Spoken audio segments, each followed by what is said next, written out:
The waiting room clock ticked with agonizing slowness. Micah sat in a plastic chair that squeaked every time he shifted his weight, his eyes locked on the double doors that had swallowed his father 47 minutes ago.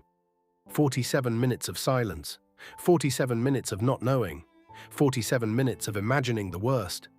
Katherine paced, back and forth, her expensive shoes making soft clicks against the linoleum. Her phone was pressed to her ear for the third time in 10 minutes. "Dr. Morrison, I don't care if you're at a dinner party. I need you at St. Catherine's emergency room right now. Yes, right now. It's life or death." Her voice was steel wrapped in silk. "I'm texting you the patient details. If you're not here in 20 minutes, you can forget about that research grant you've been begging my foundation for." "Yes, I'm serious. Thank you." She ended the call and immediately made another one. "Jenkins, I need you to pull Thomas Wright's medical records from every free clinic in the city." "Yes, I know it's Saturday night." "I don't care. Also, I need a lawyer who specializes in identity fraud standing by. And get me the name of the best pulmonary transplant surgeon in the country. I want options ready the moment the doctors give us a diagnosis." Micah watched her work, watched her turn grief and fear into action, watched her move mountains with nothing but a phone and an iron will. This was what power looked like, not the mansion or the car or the expensive clothes. This, the ability to make the impossible happen because you refuse to accept any other outcome. "Ms. Ashford?" They both spun toward the voice. A doctor in blue scrubs stood in the doorway, a surgical mask hanging around his neck, exhaustion written across his face. Katherine was at his side in 3 strides. "How is he? Is he alive? Tell me he's alive." "He's alive," the doctor said, and Micah felt his knees go weak with relief. "Stable for now. But it was close. Very close. We've intubated him to help him breathe, started him on broad-spectrum antibiotics and steroids. His oxygen levels have improved, but he's not out of the woods yet." "What's wrong with him?" Micah asked, his voice small. The doctor's expression was grim. "Severe pneumonia complicated by what appears to be years of untreated chronic obstructive pulmonary disease. His lungs are badly damaged, scarring, inflammation, reduced capacity. We're running cultures to identify the specific bacterial infection, but based on the presentation, I'd say he's been fighting this for months without proper treatment." "Will he survive?" Katherine demanded. "With aggressive treatment, yes. But there will be long-term consequences. His lung function is permanently compromised. He'll need ongoing care, medication, possibly oxygen therapy for the rest of his life. And Ms. Ashford," the doctor's voice softened, "I need to be honest with you. If he'd waited even another 24 hours to come in, we'd be having a very different conversation right now." Micah's hands were shaking. 24 hours. One more day of trying to sell wooden items door to door, one more day of hoping they could scrape together enough money, and his father would have been dead. "Can we see him?" Katherine asked. "He's sedated and on a ventilator right now. He won't be conscious, but you can sit with him for a few minutes." The doctor looked at his clipboard. "There's also the matter of his insurance information. The admissions office needs—" "I'm covering all expenses," Katherine interrupted. "Every test, every treatment, every medication, whatever he needs. Send the bills to my office." She pulled out a business card and handed it to the doctor. "That's my personal assistant. She'll handle the financial arrangements." The doctor's eyebrows rose as he read the card. "Ms. Ashford, I should mention, we're talking about potentially hundreds of thousands of dollars over the course of treatment and recovery." "I'm aware. Is that a problem?" "No, ma'am, no problem at all." The doctor pocketed the card. "Follow me." They walked through the restricted doors into the intensive care unit. The hallway smelled like antiseptic and fear. Machines beeped from behind curtained areas. Nurses moved quietly between rooms, their faces professionally neutral. Thomas's room was at the end of the hall. Micah stopped in the doorway, his breath catching in his chest. His father lay motionless in the hospital bed, looking smaller somehow, diminished. A tube ran down his throat, connected to a ventilator that breathed for him with mechanical precision. IV lines snaked from both arms. Monitors displayed numbers and graphs Micah didn't understand. His father's face was pale, peaceful, like he was sleeping. But he wasn't sleeping. He was fighting for his life. Katherine moved to the bedside and stood there for a long moment, just staring at Thomas's face. Then, slowly, carefully, she reached out and took his hand. "You stubborn, idiotic, noble fool," she whispered. "You let me think you were dead for 12 years. 12 years, Thomas. Do you have any idea what that did to me?" Tears were streaming down her face again, but her voice was steady. "I built an empire to fill the hole you left, made billions, changed the tech industry, got my face on magazine covers and my name on buildings, and none of it meant anything because you weren't there to see it, because I thought I'd lost you." She squeezed his hand tighter. "But you're not getting away that easily, you hear me? You're going to wake up, you're going to get better, and then you're going to explain every single choice you made, and after that," her voice cracked, "after that, we're going to figure out what happens next. Together. The way we should have done 12 years ago." Micah watched this woman, this billionaire who'd been a stranger an hour ago, pour her heart out to his unconscious father. Watched her grip his hand like she could hold him to life through sheer force of will. "Can I?" Micah's voice came out scratchy. "Can I talk to him?" Katherine stepped back, wiping her eyes. "Of course." Micah moved to the other side of the bed. His father's hand was warm, which seemed impossible given how close he'd come to dying. Micah threaded his fingers through his father's, careful of the IV line. "Hey, Dad," Micah said softly. "I know you probably can't hear me, but I'm here, and I'm not going anywhere. You taught me to never give up, remember? You said right men finish what they start, so you need to finish this. You need to fight." His voice broke, but he pushed forward. "I found out the truth. About Katherine.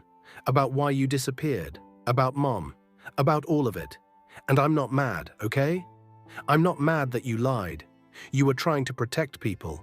That's what you do. That's who you are, but you don't have to protect everyone by yourself anymore. Katherine's here. And she's really rich, Dad.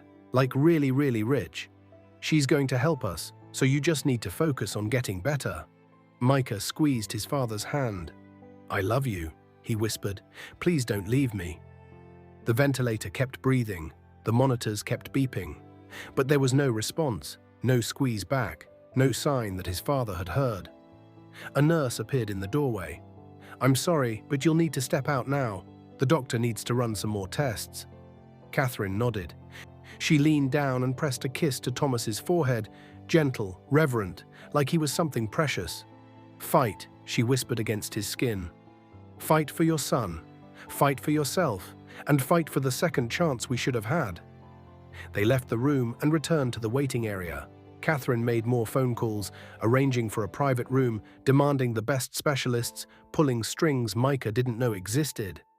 And through it all, she kept glancing at her watch, at the doors, at her phone, like sheer determination could make time move faster. Hours crawled by. The night deepened. Other families came and went, dealing with their own emergencies, their own tragedies. Micah dozed fitfully in his chair, his head on Katherine's shoulder, too exhausted to stay awake, but too worried to truly sleep. Sometime around 2 in the morning, the doctor returned. "We've got him stabilized," he said. "The antibiotics are working. His oxygen levels have improved significantly. We're cautiously optimistic." "When will he wake up?" Micah asked. "We're keeping him sedated for at least 48 hours to let his body heal. When we bring him out of sedation, he'll still be weak, disoriented. Full recovery will take weeks, possibly months. But barring any complications," the doctor smiled, "he should make it." Micah felt something break open in his chest, relief so powerful it hurt. "Thank you," Katherine said, her voice thick with emotion. "Thank you." The doctor nodded and left. Katherine pulled Micah into another hug. "He's going to be okay," she said, and this time it wasn't a command or a prayer. It was a fact. "Your father is going to survive." They stayed at the hospital that night, dozing in uncomfortable chairs, waking every time a nurse came by with updates. Katherine arranged for food to be delivered. Real food, not hospital cafeteria food, and made sure Micah ate even though he didn't feel hungry. As dawn light started filtering through the waiting room windows, Katherine's phone rang. She glanced at the screen and frowned. "I need to take this," she said, stepping away. Micah couldn't hear the conversation, but he watched Catherine's expression cycle through surprise, anger, and something that looked like grim satisfaction. When she returned, her face was set in hard lines. "That was my lawyer," she said. "I had him pull up everything he could find on Patricia Ashford's business dealings from 12 years ago. The men who threatened Thomas, the ones he said worked for my mother, they were real. Raymond Costas and James Heller, both arrested 10 years ago for multiple counts of murder for hire, both currently serving life sentences at San Quentin." Micah's stomach dropped. "So your mum really did? According to the prosecution's evidence, my mother's company paid Costas and Heller over $2 million in consulting fees over a 5-year period. The money was routed through shell corporations, but the paper trail exists. My mother was never charged. The prosecutors couldn't prove she knew what the money was for. But now, knowing what Thomas told us," Catherine's hands clenched into fists. "It all makes sense." "What are you going to do?" Micah asked. Katherine was quiet for a long moment. "My mother is dead, has been for 10 years. I can't make her answer for what she did, but I can make sure Thomas never has to hide again. My lawyer is working with the district attorney's office to explain the situation. Given the circumstances, the credible death threats, the evidence of my mother's connection to known criminals, they're willing to work out a deal. Thomas will have to answer for the insurance fraud from the staged accident. But with a good lawyer and the right documentation, we can minimize the consequences." "What does that mean?" Micah's heart was racing. "Will he go to jail?" "No," Katherine said firmly. "Not if I have anything to say about it. Probation, maybe. Community service, but not jail. He was a victim, Micah. He was terrorized into hiding by a woman with unlimited resources and no conscience. The law will recognize that." She looked at Micah, and her expression softened. "Your father is going to get his life back, his real life, his real identity, and he's never going to have to run again." 2 weeks later, Thomas woke up slowly, swimming up through layers of sedation and pain medication like a diver rising from deep water. The first thing he saw was white ceiling tiles. The second thing was Micah, asleep in a chair beside the bed, his head tilted at an angle that was going to give him a wicked neckache. The third thing was Katherine, standing by the window silhouetted against morning light. "Katherine," Thomas croaked, his voice rough from the ventilator tube that had been removed 2 days ago. She turned, and the expression on her face was complex, relief and anger and something else Thomas couldn't quite name. "You're awake," she said simply. "How long?" 2 weeks. "You've been in and out of consciousness, but this is the first time you've been really lucid." She moved closer to the bed. "How do you feel?" "Like I got hit by a truck." Thomas tried to sit up and immediately regretted it. Everything hurt. "Don't move," Katherine ordered. "You're still healing. The doctors say you'll make a full recovery, but it's going to take time." Thomas looked at his son, still sleeping peacefully. "Micah, is he okay?" "He's been here every day. Sometimes I can convince him to go home and shower, but mostly he refuses to leave. He loves you very much, Thomas. Despite everything." The weight of those last 2 words hung heavy in the air. "Katherine, don't." She held up a hand.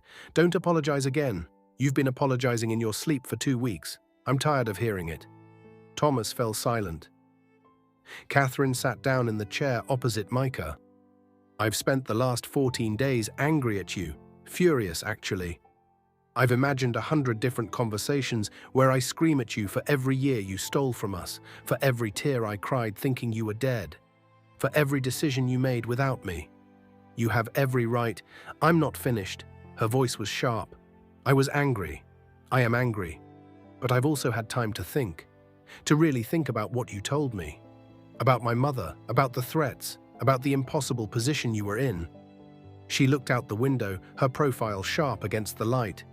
"I loved my mother," Katherine said quietly, "but I wasn't blind to who she was. She was ruthless, controlling. She saw people as assets or obstacles, nothing in between. And her voice cracked, I enabled her. I let her manipulate me. I let her drive you away with that fight, with her fake cancer diagnosis, with all her poison. If I'd been stronger, if I'd stood up to her..." "Katherine, no." Thomas found the strength to reach toward her. You were 24 years old. She was your mother. You can't blame yourself for, I can't? Catherine's laugh was bitter. You blamed yourself enough to fake your death and live in hiding for 12 years. I think I'm entitled to some guilt too. They sat in silence for a moment. Then Katherine spoke again, her voice softer. My lawyer has been working with the DA. The men who threatened you, they confirmed everything. In exchange for testimony about other cases, they admitted my mother hired them to handle you. There's a paper trail, recordings, evidence. Thomas's breath caught. What does that mean? It means you're not crazy. It means everything you did, the hiding, the false identity, all of it, it was justified. The DA is willing to let you plead to a minor fraud charge with probation. No jail time, and your real identity will be restored. Thomas closed his eyes, feeling tears leak from the corners. I can be Thomas Wright again. Yes, legally, officially. You can stop hiding. And Micah is still your son in every way that matters. We'll work out the legal details, but nothing changes there. Katherine paused. Except that he'll have opportunities now. Education, healthcare, a future that isn't limited by poverty. Because of you. Because it's the right thing to do. Katherine's voice was firm. That boy walked into my mansion selling wooden items to save his dying father. He's brave and smart and kind, and he deserves every chance in the world. I'm going to make sure he gets them. Thomas opened his eyes and looked at her. Really looked at her. She was older than the girl he'd loved 12 years ago. Harder, more polished, but underneath the billionaire CEO exterior, he could still see glimpses of the woman who'd stayed up until 3 in the morning, debugging code and dreaming about changing the world. What happens now? Thomas asked. With us? Katherine was quiet for a long moment. I don't know, she admitted. We're not the same people we were 12 years ago. Too much has happened. Too much has changed. We can't just pick up where we left off. No, Thomas agreed, we can't. But, Katherine's voice softened. We can start over, get to know each other again, figure out who we are now, not who we were then. For Micah's sake, if nothing else. And if it becomes more than that? Katherine's smile was sad. Then we'll deal with it when we get there. One day at a time, Thomas. That's all I can promise right now. That's enough, Thomas said. More than enough. Micah stirred in his chair, his eyes blinking open. When he saw his father awake, really awake, his face lit up with joy. Dad, you're back. He jumped up and carefully hugged his father, mindful of the IV lines and monitors. I'm back, kiddo, Thomas said, his voice thick with emotion. I'm sorry I scared you. You're okay now, that's all that matters. Micah pulled back, grinning. Katherine's been amazing, Dad. She got you the best doctors, and she's helping with the legal stuff. And she said I can go to a real school next year, one of those fancy private ones with art programs and everything. Did she now? Thomas looked at Katherine, who had the grace to look slightly embarrassed. He's talented, Katherine said defensively. Those wooden carvings were beautiful. He deserves proper training. Thank you, Thomas said simply, for everything, for saving my life, for taking care of Micah, for, he gestured vaguely, all of it. Katherine nodded. You're welcome. A nurse appeared in the doorway. Sorry to interrupt, but Mr. Wright needs to rest. Doctor's orders. Micah squeezed his father's hand. I'll come back this afternoon, okay? Katherine said we're moving your stuff from the house to a better place, somewhere with clean air for your lungs. You don't have to. Already done, Katherine interrupted. There's a rehabilitation facility in the hills with the best respiratory therapy program in the state.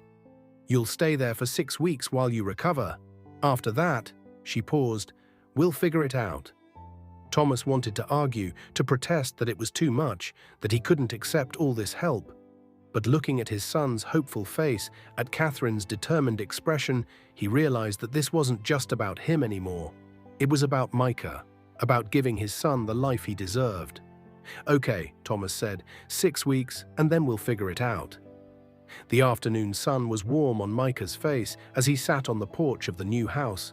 Not a mansion like Katherine's, but a real house with 3 bedrooms and a garage for woodworking and windows that didn't have cracks sealed with duct tape. His father sat beside him. breathing easier now thanks to months of treatment and medication. He still got tired easily, still needed regular checkups, but the grey pallor was gone from his skin. He looked alive again. Katherine pulled up in her car, back from a business trip to San Francisco. She'd been gone for 3 days, the longest she'd been away since Thomas got out of the hospital. "How was the trip?" Thomas asked as she climbed the porch steps. "Exhausting, productive, the usual." She sat down in the chair across from them, slipping off her heels with a sigh of relief. "How are you feeling?" "Good, better every day." "And you?" Katherine looked at Micah. "How's the new school?" "Amazing," Micah said, his face lighting up. "We're doing a project where I get to design and build a scale model of a historical building. I chose the Parthenon. My teacher says I have real talent." "I could have told you that," Katherine said with a smile. They sat together in comfortable silence, watching the sun sink toward the horizon. 3 people who'd been brought together by secrets and lies and a boy's desperate attempt to save his father. 3 people who were learning how to be a family. Not the traditional kind, but the kind that mattered. "I have something to tell you both," Thomas said suddenly. Micah and Katherine looked at him with identical expressions of concern. "Don't panic," Thomas said quickly. "It's good news. The DA called. All charges have been officially dropped. The judge agreed that I was acting under duress. My record is clear." "Thomas, that's wonderful." Katherine's face broke into a genuine smile. "There's more," Thomas continued. "I've been offered a job. Teaching woodworking at the community college. It's not much money, but it's honest work. Legal work. Using my real name." Micah threw his arms around his father. "Dad, that's perfect for you." "I start next month." Thomas looked at Katherine over Micah's head. "I know you've been covering all our expenses, and I can't tell you how grateful I am. But I need to start supporting my son again, being his father in every way." "I understand," Katherine said softly. "But you'll let me help with Micah's school at least. And the medical bills. Thomas, your lung damage is permanent. You're going to need expensive medication for the rest of your life." "I will accept help where I need it," Thomas said carefully. "But I'm also going to stand on my own 2 feet as much as I can. I've been running and hiding for 12 years. It's time I learned how to just live." Katherine nodded. "Fair enough." "And us?" Thomas asked. "What are we?" Katherine considered the question.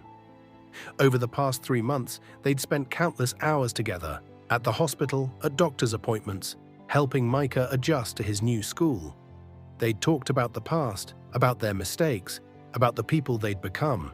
They'd laughed together and cried together, and slowly, carefully, started to rebuild trust.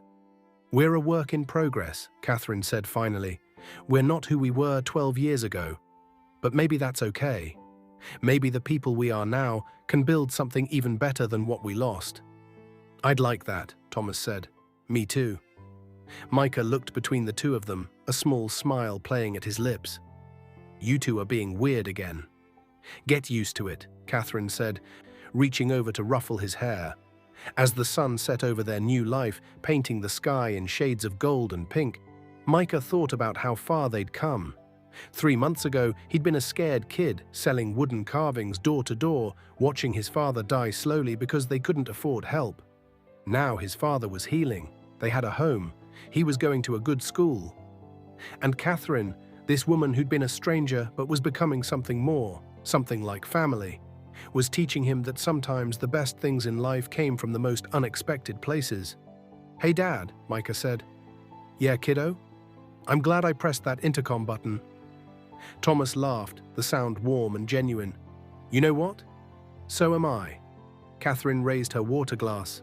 "To pressing buttons, to taking chances, to finding your way home." Thomas and Micah raised their own glasses, clinking them together in a toast to second chances and new beginnings. Micah went looking for customers. Instead, he found the truth, about his father's past, about the woman who'd mourned him for 12 years, about secrets that had shaped his entire life. Thomas spent 12 years hiding from threats that eventually landed in prison. He sacrificed everything to protect the people he loved, and in doing so, almost lost everything that mattered. And Katherine, she built an empire to fill the void left by a man she thought was dead. She had money, power, success. But none of it meant anything without the one thing money couldn't buy: the truth. But here's what I want you to take away from this story. Sometimes the bravest thing you can do is ask a simple question. Sometimes pressing one button, knocking on one door, taking one chance can change everything. Micah could have walked past that mansion, could have given up after 17 rejections, could have gone home defeated, but he didn't. He pushed forward, and that courage saved his father's life and brought 3 broken people together.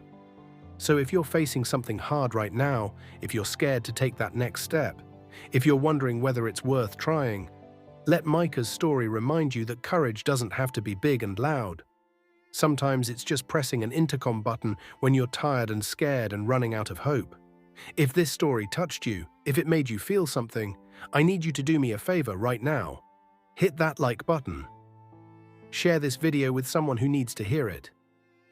And drop a comment telling me what lesson you're taking away from this story. Subscribe to Vicky Tale if you haven't already, because we've got more incredible stories coming your way.